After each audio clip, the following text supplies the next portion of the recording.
Welcome, fellow Storycrafters, to a special and unique show. Special because of our special guest, Dungeon Maestro.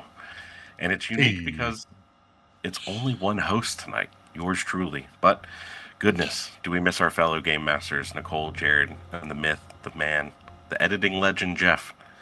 But for those of our audience who maybe rolled low on their history checks, could you tell them who is Aiden, aka the Dungeon Maestro? What's up? Yeah, hey, it's good to be here, first off. Second, hi, I'm Aiden, also known as the Dungeon Maestro, on socials. Yeah, I am a TTRPG composer, and performer. I've been doing D&D and TTRPG music for over 10 years. And yeah, it's just what I do. Started off as fan music for Critical Role, and then it kind of evolved from there. Since then, I've done over 600 commissions, provided music for several IPs and apps, a lot of placeholder and sort of proprietary music. And yeah, that's just what I've been doing, kind of like background character, like real life NPC stuff. Yeah. Yeah, so that's me. That's it. Real simple guy. That's awesome, man. Um, So, could you kind of elaborate a little bit on some of the projects and initiatives you've done that like most stick out to you? Yeah, yeah, 100%. Definitely some of my more recent stuff. I mean, you know, 10 years is a long time, but it, as with any kind of creative endeavor, you gotta start slow. All right.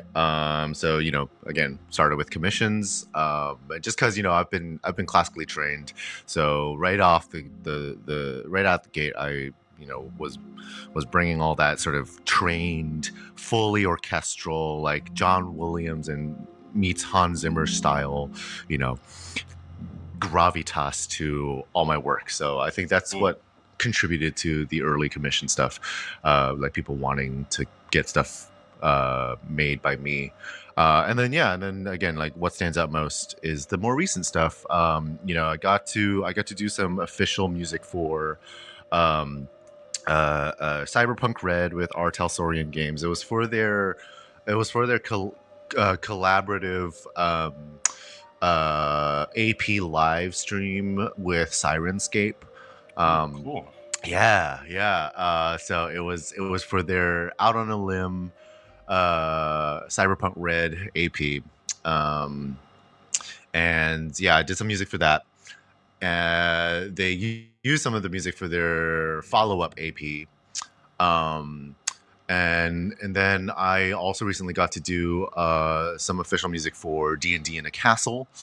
Um, so if anyone listening has been to that, you might have heard my music. Um, yeah, but basically just like the beginning, start of event, sort of prom intro fanfare that you hear. That's me.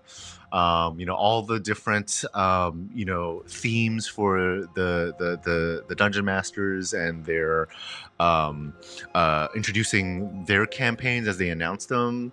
That's me. And also when you sit down for dinner, and you hear variants of said themes, right? Like Oh, chill variants of said, not necessarily tavern, right? Because yes, tavern is yes. one way of making things chill, but you know, Just you'll one. hear exactly. So when you sat down for dinner, you might have heard like a tavern version of one campaign. You might have heard like a piano version of a different, or a harp version of another, right? That's me too.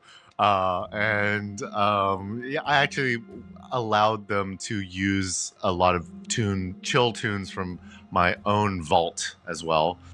That 600 Nice. plus commissions vault. So yeah, that's me. So yeah, I did some stuff for D&D in the castle. Also recently, pretty much built out the Sonic world of a up and coming app called Infinite Stories. If you recently just went to Gen Con 2026, you might have seen their booth. You might have also seen their content online. But yeah, basically, it's an app that allows creators to um, sell or put up for free or both their content, but instead of like like I'll put this in writer terms. If you're like a writer and you've come up with like a what's it called, a a setting or a guidebook or source book, that's the word.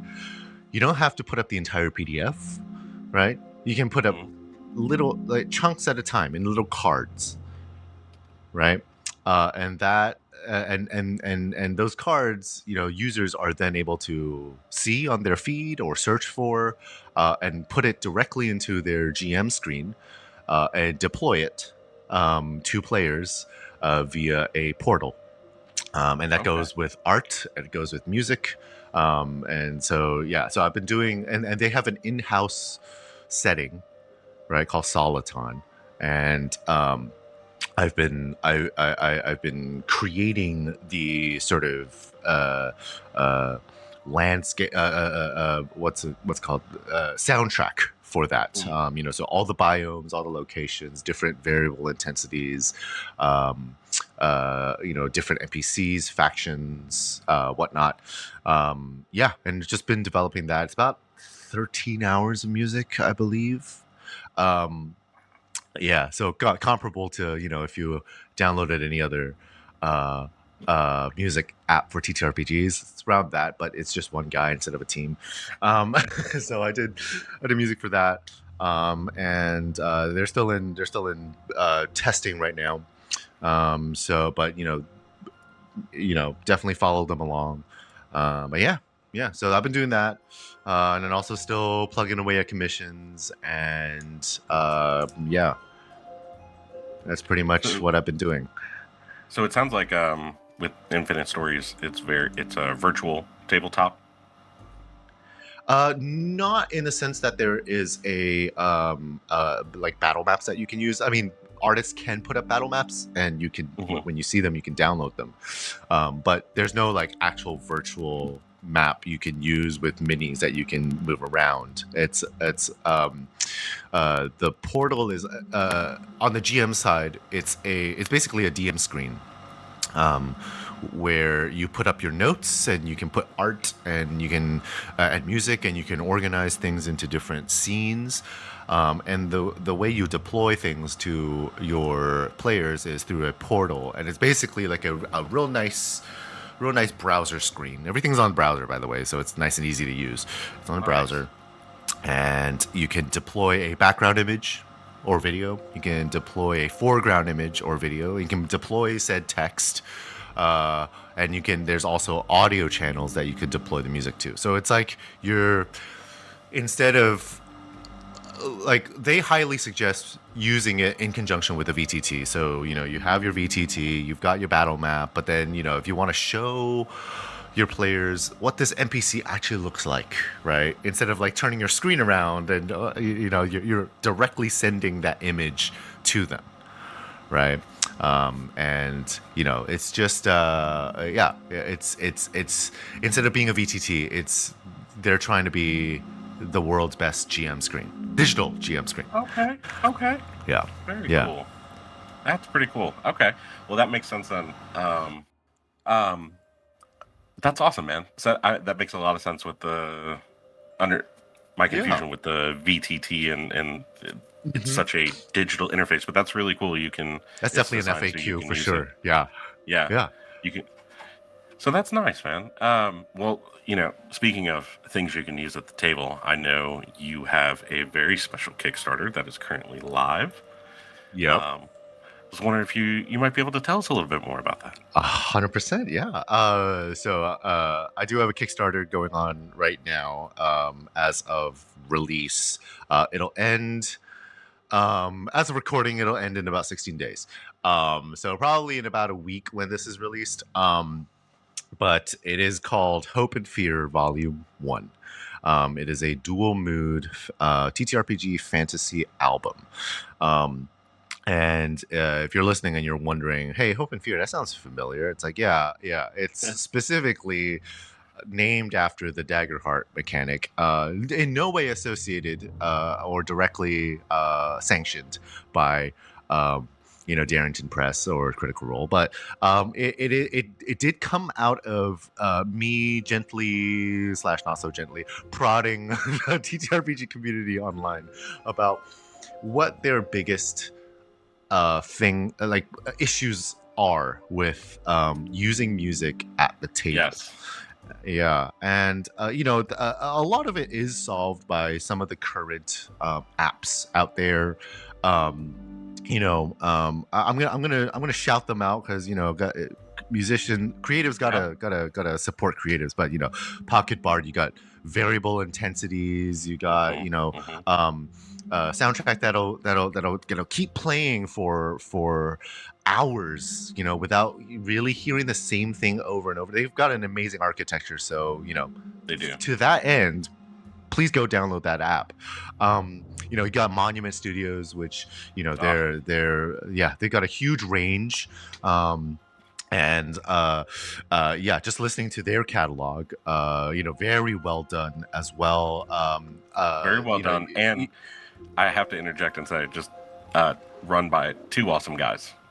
Yes. They reached out to myself and so many other people in the TTRPG community, genuinely asking for help and support with their Kickstarter. Yep. In the sense of, hey, if you here is our music, here's a sample of our library, it's yours. Let us know what you think. If you like it, you think it's cool, we'd love for you to talk about it, support the Kickstarter. I mean, it was very nice and refreshing from, a lot of times you run into people in the community that are like, hey, can you pay me to, advertise this or, things like, it's like, okay, hi. Let's start off with hi. Yeah, they're really cool stuff. Yeah, they're really cool guys. Their catalog's amazing. It's got a big range, I will say. Yes. They're definitely broader. In that, if you want that subtle sort of no melody, ambience feel, they got you. If you want that wall of sound, epic Hans Zimmer sort of deal, they got you too. So definitely go check them out too. And obviously there's Sirenscape, right? The mainstays of TTRPG music. Boom. So because of that, right? When I was asking the community what was still the problem in deploying music in their games, right? There's so many apps that kind of solve a lot of pain points. And they were like, when I run Daggerheart, I don't have music that I can play when I start a scene, right? But then something happens because of how the player characters role play, or something that I as the GM need to initiate. There's no music that you can switch the mood to without completely switching the track and changing the melody. Yes. Right? So it's like, yeah, I can, especially, for folks that run music that is on the more subtle side, ambiences and whatnot, right? You can kind of get away with it, especially if you're like also using like, I'm not going to say a DJ rig, but if you have some kind of like mixing software or whatever, that kind of like auto fade stuff, like they can kind of get away with it. But for the most part, from my research, people are still running into like, hey, I do still have players that are like taken out by the song change, by the track change. I have players that ask me not to play music because the track changes are distracting, or sometimes I'm running Spotify or I'm running one of these apps, and random shuffle can only do so much, and sometimes a mistake pops in, and suddenly it's a really tender RP moment, and suddenly there's a wall of sound, a track that comes in, and you're like, whoa, what the hell? So Hope and Fear Volume 1 is meant to solve that. And what it is basically just, it is 24 tracks Um, but it's 12. It's built out of 12 main motifs or melodies, and each of those 12, right, will get two variants: a hopeful version and a fearful version, right? Love it. And yeah, each of those melodies are biome and situation based. So, just to give you an example, we got like Forest Road, right? We got Palatial City. We got Dungeon Crawling. We got weird stuff too, like the Kaiju is winning, you know. But those are just the base melodies, and each of those will get a hopeful version, a fearful version. And what that means is, hopeful version. It doesn't have to always be like heroic or the party is winning, right? It can just mean like, for example, the Kaiju is winning track. The hopeful version, is probably still going to sound like whenever Godzilla is owning ass, and you get the string staccato, that, right? I'm not going to sing too much for copyright reasons, but it probably sound like that. A lot of string staccatos, not a lot of brass still, but definitely just a little bit more driving, so it gets that energy pumping. The fearful version of that is probably going to be not so much strings, or the strings are doing like tremolos, right, for texture, but you get that horn, the brass main melody, the that thing, right? Obviously, it's not going to sound like that because I'm not going to copy Godzilla directly, but just to illustrate my point, that's going to be that's how I would be, juggling two vibes. And again, it's the same. I'm going to be building it off of the same melody. That way, when the GM needs to switch, right, it's nice and smooth and subtle. And the point being that this is not an app. This is just an album. It'll be, when it backers will get all the things first, and then it'll release onto streaming platforms and social media.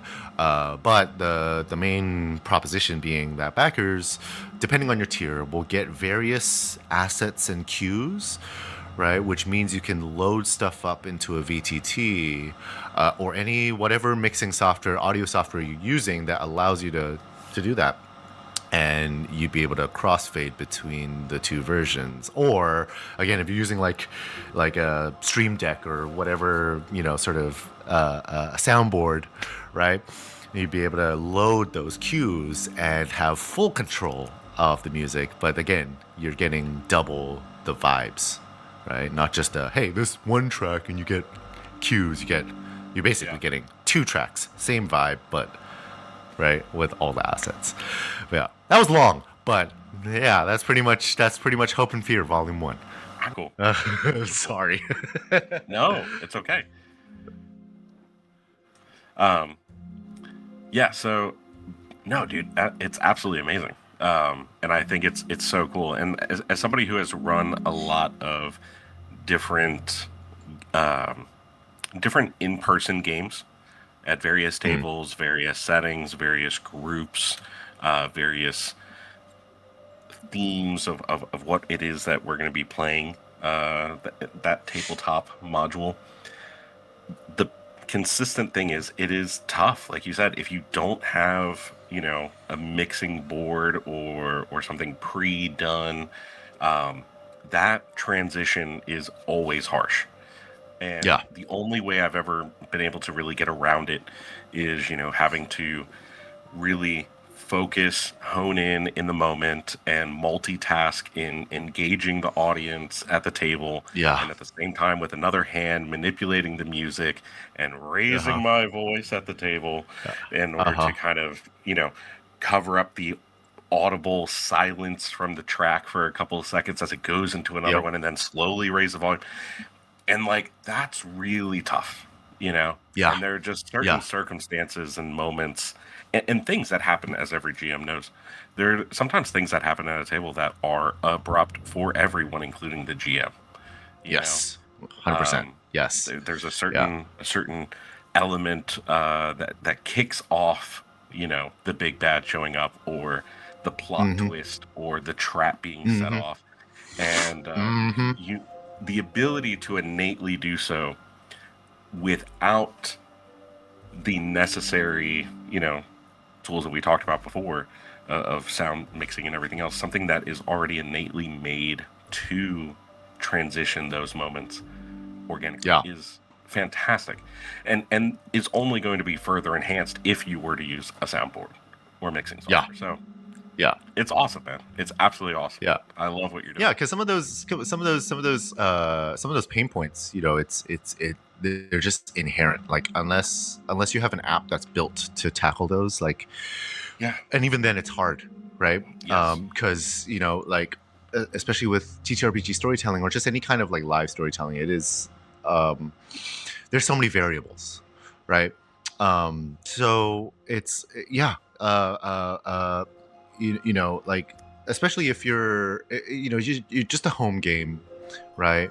And you're on a budget, right? Like you Yeah. you don't want to shell out for an actual soundboard or all the software or anything like that, and it's totally understandable, and it's totally I like it respect, right? Yes. And that's why this album is made is going to be made the way it's going to be made, because um I want to make sure that, again, it's not an app, it's just the music, right? But I want to make sure that even if you don't have all the bells and whistles, you don't have all the tools, you can still, even if you do have to, like, you're playing, like, say, the hopeful version of one track, and you need to switch over to the fearful version. I still want to make sure that even if you have to manually press volume down, right, click the next track and then press volume up, right? It's Hmm. still somewhat of a smoother experience than literally than pressing volume down, clicking next, and then clicking volume up, and then it'd be a completely different track with a different melody, and it's a little bit of a a whiplash for you, right? I Yeah. want to eliminate that problem for people, even in the most budget setup, right? Because again, like, people, we got to look out for that, right? Like, we Yeah. can't, as creatives, we can't expect everyone to have, you know, three monitors and a stream Yes. deck and a like a DDJ 800 or a right, Flex 10 or whatever, right? Yep. Can't expect that, right? So yeah, just that's kind of the the sort of ethos behind Hope and Fear, is to address those tiny little problems that can stack, right? As you're on your fifth hour of running your game, right? And you're just tired, man. And but nothing's worse than you doing the smallest little thing, and then you look over to your barbarian, and you've seen they've just glazed over. They've been taken out. Yes. They've been taken out. They're nice Yes. enough to not tell you, but that, like, we I want to do away with that for you, right? That's what I'm trying to do. Well, Yeah.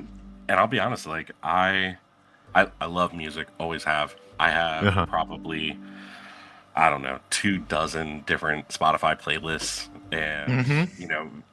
various other things with apps and Uh-huh. settings and things saved on my computer. Whenever I'm running various different games, because I want I always look for that immersive element to add to it, and I think Mm-hmm. what the other thing that's really unique and amazing about what you're doing is further you're creating a further and deeper immersive element than what exists presently, because Oh, I appreciate it. I don't know of any other, like, music or songs or sounds or albums that are, I mean, there's plenty that are made with TTRPG in mind, fantasy Mm-hmm. in mind, horror in mind, but what has that element of two separate tracks but having a a core that is similar and yet invokes entirely different feelings? Yeah. I don't know what does. And when you put it on a loop and you play it at the table, it is going to make a Mm-hmm. big difference, because Mm-hmm. if you Mm-hmm. have the first one play more hopeful and everything else, people, I see my players sometimes when I have a song on track and they kind of just get into it and they're just like, oh yeah, it It's Yep. meshing with the moment in the story. Uh-huh. It's creating a nice atmosphere. They're really in it, and it's Mm-hmm. almost like in the background. It's in their Mm-hmm. bones at that point. And Mm-hmm. then you transition to any type of a tense situation, whether it's an intense confrontation, usually a combative encounter, um, Yeah. a painstaking high stakes puzzle, whatever it may be. You put on that Mm-hmm. more intense music, and if you match a good sound with the moment, your players are in it. They are going Yep. with the throes of the music. So to Mm-hmm. be able to play off of those emotions and twist the emotions that that song has already been invoking prior to with the hopeful aspect, and now you've morphed Mm-hmm. it into fear. Mm-hmm. I'm really excited to see what that does to players at the table. So Oh, yeah. I'm Yeah, stoked. I really, again, like, if this funds, like, I am dying to see, how people use it, how it's deployed. Like, I want to see Yes. reactions, and part of it is also like, this is built for, the tools that are already out there that allow you to, use your own music. Several VTTs Mhm. have double audio channels and crossfader capabilities. So, like, being able to load the hope and fear version of a single motif at the same time, have them both be playing simultaneously, and be able to just, you know, slide that crossfader right between the two versions, and it allows for so much more subtle sort Mm. of foreshadowing, right? Like, Yes. especially, like, Yes. as a GM, like, for me personally, like, I've run games where I've used my DJ deck, right? My DDJ 800, right, by Pioneer, not a sponsor. But that's my preferred machine, if anyone's wondering. But I've run it with the actual, like, an actual DJ setup, and just the the beauty of being able to, have, for just to give you an example, I was running a SW5E game, right? So Star Wars, Mhm. right? I had what was it? I had Palpatine's theme playing, the Emperor's theme, right? Because they were doing some sneaky shit in an imperial facility, Yeah. right? But I wanted to make it very obvious that, hey, you might be running into a Sith Lord or a Inquisitor real soon. Yeah. Um, so I had that going, but on my second deck, right, I had the Force ready to go, and whenever one of my Jedi players would do something with the Force, I would be able to use the Oh crossfader man. and fade that over, just very subtly. And again, we were playing with, like, giant speakers and whatnot, but still, like, it was possible for me to do that. And some current VTTs and apps allow you to do that. And but at the same time, it's like, some you know some playlists that folks put together, right, and some Yeah. soundtracks, right, especially if you want to kind of just press play, phone it in, right, some, like, that melody change might not be what you need at the moment, or some of the tracks, Yeah. because they're all separate tracks, right, they're all built with their own textures, with their own harmonies, with their own sort of mixing. It's hard to do the crossfading thing, for the most part, like with the Force, like with Mhm. my example earlier, right? The Force, it's mostly just the French horn doing that the French horn doing the melody. So it's very easy to just fade that in, and it kind of just happily sits on top of whatever else you're playing that you're crossfading to. But other like, for example, if I wanted to do the Imperial March, right, straight into, even harder, the Imperial March into the Rebel March, right? They're both Mm, marches, but they are yes, completely like, so different. unless you have a DJ deck, right? And even then, it's hard because you have to manually go in and actually beat match, right? But like, even if you try to beat match a little bit, like, because they are different keys, the instrumentation is slightly different. Like in the Imperial March, the strings are doing staccato, right? But in the Rebel March, the strings are doing the melody, right? With winds and brass doing the staccato. It clashes, right? And you can feel that, right?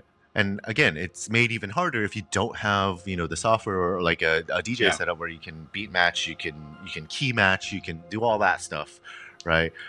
So yeah, like Hope and Fear, the album is supposed to is going to solve that, by allowing you to be able to crossfade between the two versions of the same melody. And again, the melody placement, this is the important part, the melody placement, right? And all the important sort of events, motifs, light motifs, they're going to stay the same, right? The instrumentation might be different, but where, say a track is 4 minutes long, right? If the melody appears, like if there's like 20 seconds or 30 seconds of intro and the melody Mhm. appears right there, right? It's going to say the same for both, so that you really truly can play both at the same time and crossfade between the two, right? And that way, you're not, the melodies aren't offset and suddenly you have some clashing stuff going. No, no, no, no, no, no. It's literally you are changing the texture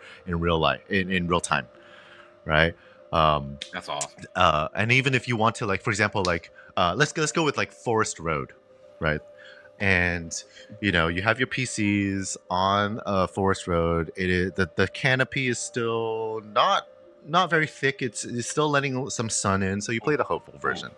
yes. But you want to foreshadow or maybe hint, right, without saying anything, even, right? You just want to hint that maybe something's watching you. Like there's a pack of wolves right in the shadows, but you don't want to say, "Hey," you don't want to hint at it. You don't want to say, "Hey, roll a perception." You don't want to do that. You want to be even more subtle about it and kind of give people that subliminal dread, right? So instead, you just crossfade. You crossfade over to the fear version, just a smidge, like maybe 10%, right?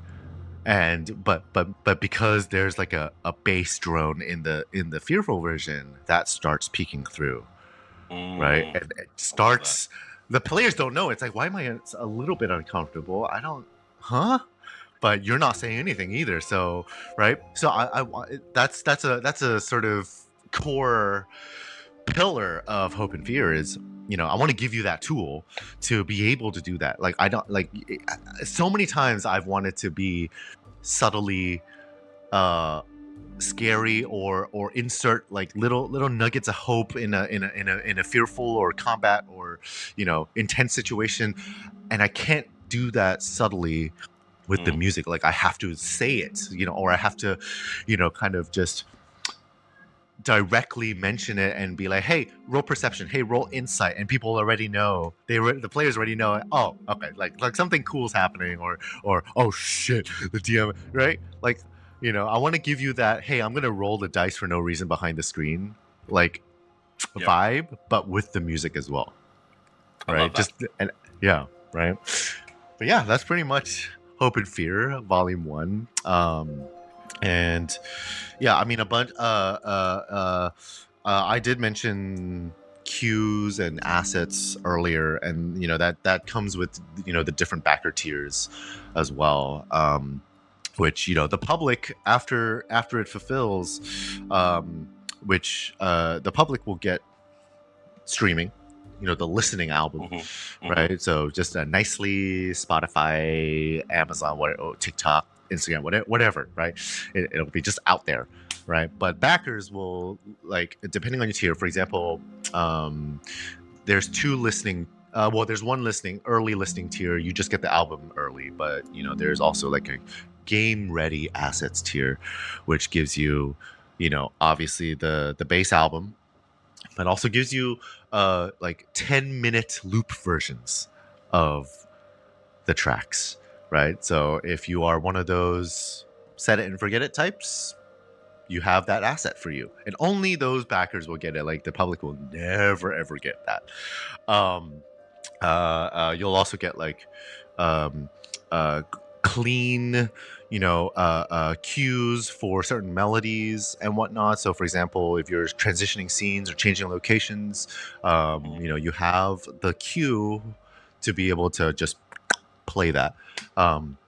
And so that's the game ready version. And then there's also like if you're a TTRPG creator, there's a creator tier as well, which gives you all that plus several of the tracks that I select.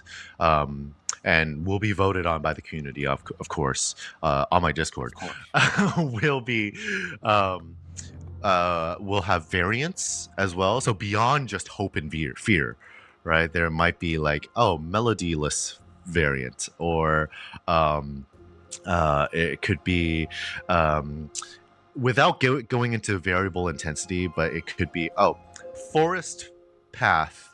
There's going to be a hope and fear variant, but also maybe what if it's dark forest path, but that also has a hope and fear variant, right? But that's what creators will get, is they'll get more variants. They'll get more assets as well, which creators will also get stems, which if you're listening, you don't know what the hell a stem is. It's basically like if I composed a full orchestra, right? I'll obviously the bass track will be the full orchestra, like whatever the arrangement is. But I can also single out certain sections, like just strings, just woodwinds, or the violins plus harp plus woodblock, right? But different combinations of the instruments, I will, I'll be able to parse out those parts, right? And so creators will get those stems to be able to manipulate them a little better in their content. And then, of course, speaking of which, they'll get like, each track is going to be about 3 to 4 minutes, like a standard track length, but they'll also get like 30-second cut downs, 1 minute cut downs, 90-second cut downs, and that way they'll have stuff to use for like short form content, trailers for their stuff, right? And then obviously they'll get like a PDF that allows them to have the usage rights, right? So for example, like again, it'll all of this will be released on streaming, and I would love to be able to tell all these platforms, hey, these people, these creators that backed me at this tier and have the rights, never DMCA do one of those to them. But unfortunately, they don't give people that power. So you'll get the actual written rights to be able to appeal any kind of like takedowns or anything screwy like that, right? And huge. Yeah, exactly. Yeah. Like, no one does that, right? No. Really, the perk you're getting is the usage rights. And then there's an additional tier called the streamers or AP pack, which is my backing. Yep, I saw you. Which it's really cool because you get everything. All the higher tiers, you get everything from the previous tiers. But the streamer one, so you get the creator pack stuff, obviously.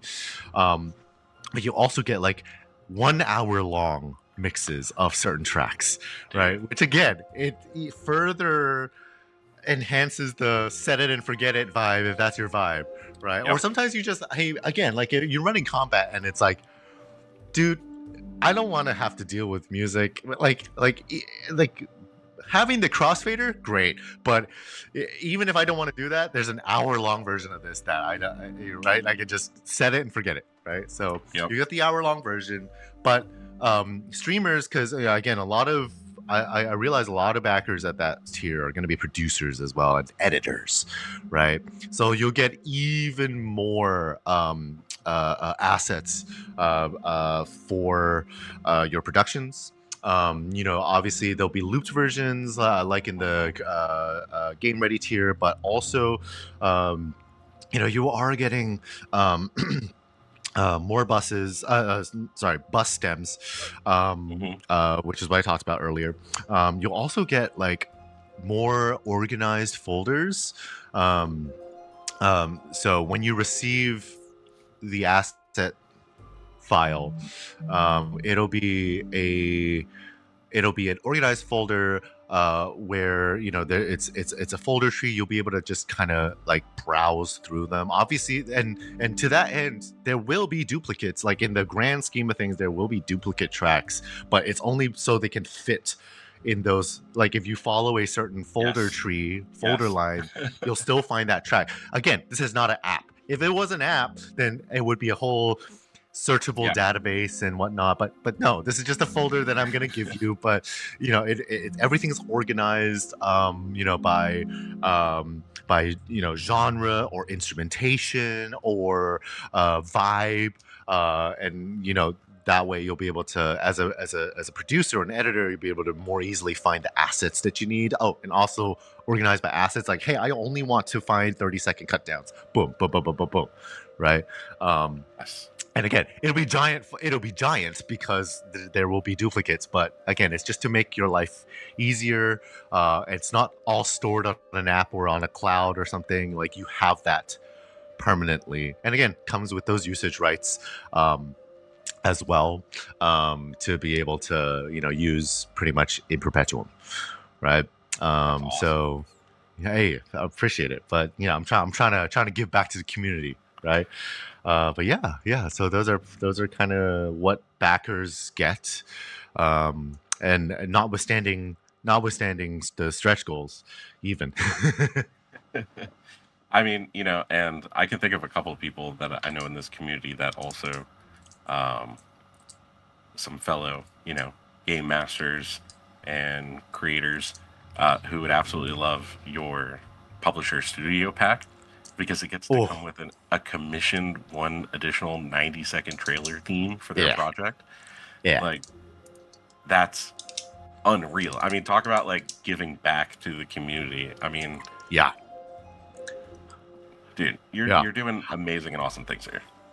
I appreciate it. Yeah, like for the publisher tier and above, yeah, it's basically just you know publishers get team share rights. So obviously, I mean, if you're a one man team, fair. If you're not, though, Yeah. and you have multiple people you're collaborating with, or even if you're a one man team or one person team, it's not just men, right? But one person team, and you plan on hey, I'm writing this thing, but I plan on marketing it by contacting other creators to be able to promote it. But they need assets that give the you get team share rights. To share all the assets available to you, in perpetuum, by the way.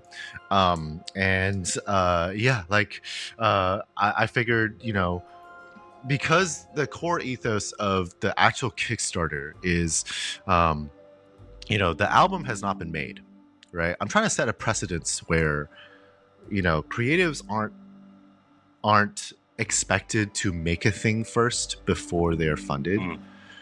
right? Because we kind of have that expectation nowadays, and it sort of it's bred this culture of, oh, okay, even if the Kickstarter doesn't fund, or even if they fall into hard times and they have to get a second day job, like they're gonna make the thing anyway. I'm trying to, so with this, I'm like, no. I'm trying to also stand up for other creators, and we're set the precedence that, like, hey, this Kickstarter is going to fund the production of the album, right? So it is purposefully hasn't been made yet, and that's why I put examples of my previous work up on the Yeah. page, so you can actually listen to the quality and be assured that that's the level of skill that I'm bringing to this thing. But also, I'm not going to break my back trying to make a thing before it gets funded, because again, Hmm. I myself am a one man team, And Yes. yeah, so if this will fund me living and having the subscriptions I need for you know virtual instruments and samples and you know the time that I'm spending, because again making this thing is going to be a full-time job for me, right? Yeah, absolutely. Yeah. So you know, the Kickstarter will fund that, and so that's the core ethos of the actual Kickstarter. It funds the production. It funds me existing while I make this thing, and it funds me and my family existing while I make this thing. But you know, I recognize that you know some of the price points for the backer tiers, especially those publisher and up, right? The council sponsor tiers, those are a little up there, right? And so you know, again, to what you said, yeah, I do want to give back to the community, because like you know if you're gonna spend so much in helping me make sure that this thing gets made, um I want to, yeah, it's nice that you're going to get all those rewards, all the assets, the base album, you Hmm. know, Hmm. all the physicals if you choose to the hybrid tiers as well. But you know, like I'm a nice guy, I think, at my core. I always want to be giving people stuff, right? Like if I'm able to survive, I always want to go above and beyond and try to just give you extra shit. Um which is why, like, you know, I think that some other composers think I undercut my commission rate, because you know it's not cheap, but at the same time I should really only be giving people the bass track, but I give them assets Sure. anyway. So right, so it's like it's the same sort of philosophy. It's like Hmm. you're already spending so much in making sure that this album gets made. Like let me give you something even more extra, and again that is the 90-second free commission of full orchestra or whatever you need it to be, right? And that you get to use in perpetuum, and only you will get to use. Like I might put it on my website for, you know, to promote myself, but no Oh one else yeah. is. It's basically exclusive. No one else gets to use it. Um, and yeah, like it's you know, you get a free commission out of it for whatever the heck you need. And yeah, it's the least I could do to sort of give back to people, right? And I can say for our listeners, as somebody who uh, was very fortunate when you sent over a number of things to take a listen to, uh, holy crap, man! Uh, you're the stuff you make, the music. It's it's really good, right? Appreciate it. But to say something is really good, I don't just mean in the sense of like, oh, it is functional. No, I mean like it is really good quality in the sense of like there's variation, there's depth, there's Appreciate nuance. it. You have, layers not for the sake of layers. Like they Hmm. they have a purpose and they build upon each Yeah, other. yeah. I mean, when you sent it over, my wife and I were in the kitchen. We were just playing each one over and over and over, and just like we're like, "Oh man, that was so cool!" And like, "Oh, Oh, this makes me think of that, or this makes me feel like this at the table." And it's really really exciting when you know.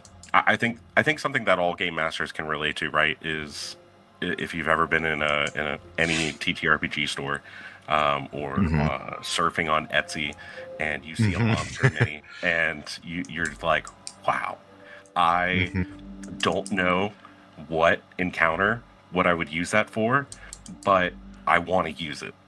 And that is the similar feeling that I get with a lot of your music. It Ah, grips you and it pulls you in. So the fact that you are going to be creating something that is, I mean, just really I, revolutionary. appre- Honestly, let's I be let's appreciate talk. that, man. Let's be honest. Let's call it what it is. You know, having these tracks that mirror each other and play off each other, that's a game changer. That's I something that's going appreciate to be that. really really exciting at the table. So Yeah, yeah. yeah. I'm excited. Like I really want this thing to fund that, so I can. so I can make this thing. And if I get to make it, like, holy shit, it's excuse my French, but yeah, no, I am so stoked to make this thing, because it, as a game master myself, it is something that, if I don't make myself, it doesn't exist yet. So, Yes. and again, like, I'm a DJ, so I've gotten away with certain things, but, like, for the most part, I still run into the, ah, shit, I have to change a track, and, like, the melody's different. So, like, I know for a fact that my gunslinger is gonna be taken out, man. Like, they're Yeah. gonna be glazed over, like, oh, okay. All right. Yep. you know or, I'm gonna, yeah, again, like, our space, right? The people that I run music for and run games for, a lot of neurodivergence, right? And, Yes. I myself, I'm undiagnosed, but I do identify with a lot of their talking points. And, Hmm. part of having, someone as, I don't want to toot my own horn like that, but, as someone as experienced as me, um, and someone who, I've got a little bit of a, I've have some experience in, like, sales and whatnot. So, like, sometimes when I hear certain, like, objections, right, like, my brain automatically tries to think, oh, is this really the base problem, the Mm. core problem? And I mean, Yes. obviously, I'm sensitive enough now where I don't try to, like, immediately try to objection rebut, but my brain is doing that, and I'm trying to get to the core problem. And, whenever I hear sometimes genuinely folks will say, like, hey, like, the music's too loud, or any sound that isn't diegetic, isn't, just the other characters talking, or, like, cricket sounds in the woods or whatever, like, that takes me out. Sometimes genuinely that is Yeah. the issue, and, like, Hmm. respect, like, there's no issue, there's no problem with that. That is 100% valid. Okay, but there are a majority of people that might not have the sort of audio or musical wherewithal or education or vocabulary to express their core problems, and they hear something like that, and they identify with it to a certain extent, and they that's what they say is their problem. But sometimes I hear that, and especially with their delivery of saying, "Oh, actually, if it's not diegetic, right?" It, Sometimes I'll hear that, and my brain will be like, "Is it actually you being taken out by sound or music that is not diegetic, or is it because there's some certain things happening in the music or the audio that is basically breaking your immersion, right?" And a core factor in that is obviously melody changes, Yep. right? And which I believe is why TTRPGs in terms of music and audio has always been about 10-15 years behind in terms of film. So we are currently in the no melodies phase of uh, music, right? Which we saw a lot in the sort of late 2000s, early 2010s, Yep. kind of coming off of it now. But Thank we're goodness. experiencing that right now in TTRPGs, right? Yep.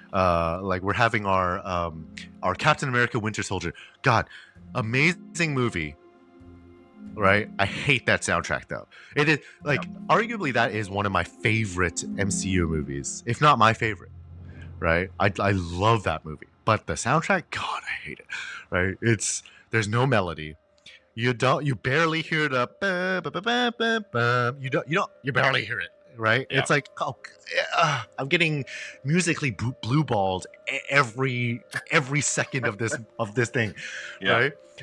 The story, amazing, but, oh, the music, and so we're experiencing that right now in TTRPGs, where, you know everyone, for the sake of accessibility, everyone is kind of dialing back on the melodies, and so because of that, people that need the music to be further invested, right? They're not getting that, that melodic pull. They're not getting the little light motifs, right? that the little themes that make immersion even more cinematic and even more palpable, right? Hmm. Like the GM doesn't get the luxury of having, oh, I want to run a game that is that is like a John Williams soundtrack, like Star Wars. Um, I don't get to put in the Force, right? Because uh, someone's gonna get taken out, or I'm gonna, right. So my philosophy, not just with this album, but just in general, all my compositions, has always been a bucking against the sort of industry overreaction of completely cutting out melodies, more melodic material, only relying on ambience, right? But finding ways in which, again, you can't satisfy everyone, but as much as Of possible, course. finding ways in which everyone can be satisfied, right? And that's why a lot of my, you listen to my work, it's very heavily melodic, but also very layered, because again, like all the different layers help tell the story, Yes. right? Knowing that, whenever I do commissions, I always give people the assets anyway, so they have those layers that they can then, if they have the tools, they can deploy separately, right? And be able to, have that variable level of immersion and pull in different players as needed, to tell the story in full, right? So, but but all that to say, I really appreciate you appreciating my work. Yeah. It's always nothing feels better. It's why I do what I do. Um, and this is the high that I chase.